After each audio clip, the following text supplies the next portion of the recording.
Hello and welcome to this episode of Talking Trim. I'm Jonathon Skinner and today we are looking at the Underdash panels for the Jaguar MK2, also applicable to the Jaguar 240 and 340 models as well as the Daimler V8 250. Now what we've got here is the whole array. We've got right hand drive and left hand drive versions in a mixture of fully trimmed how we would supply them as standard in our kits versus one of the panels being untrimmed. So let's start with right hand drive. So for sort of UK, Australian, South African, New Zealand cars effectively, and a few others out there. Right hand drive panels, you get this metal panel here, which is for the driver's side. Obviously when it's in the car, it sits upside down like that in the car, as obviously does this side here, but I'll show you face up so you can see the detailing on it.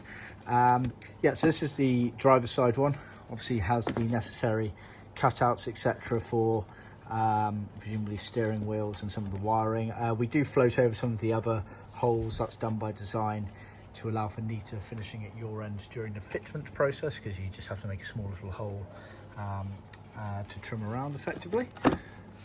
Then the passenger side is a millboard panel trimmed all the way around, and again obviously we'll go in the car upside down underneath the dash like that.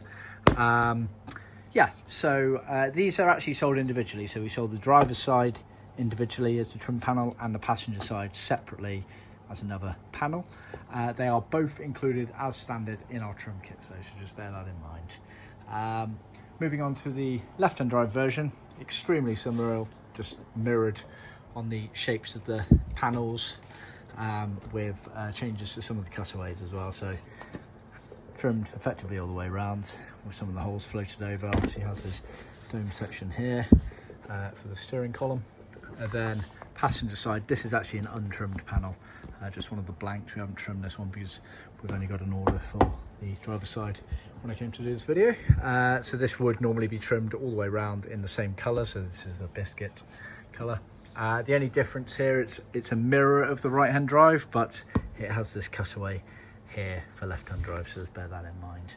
And again, exactly like the right hand drives, they're sold individually. So driver's side is sold as one panel, passenger side is another panel, but both are included as standard in our trim kit, so just bear that in mind. Yep, I think that's about it. Please remember to like, subscribe and ask any questions in the comments below. Please remember to share with other classic car enthusiasts out there, and be sure to check us in the next video. Thanks.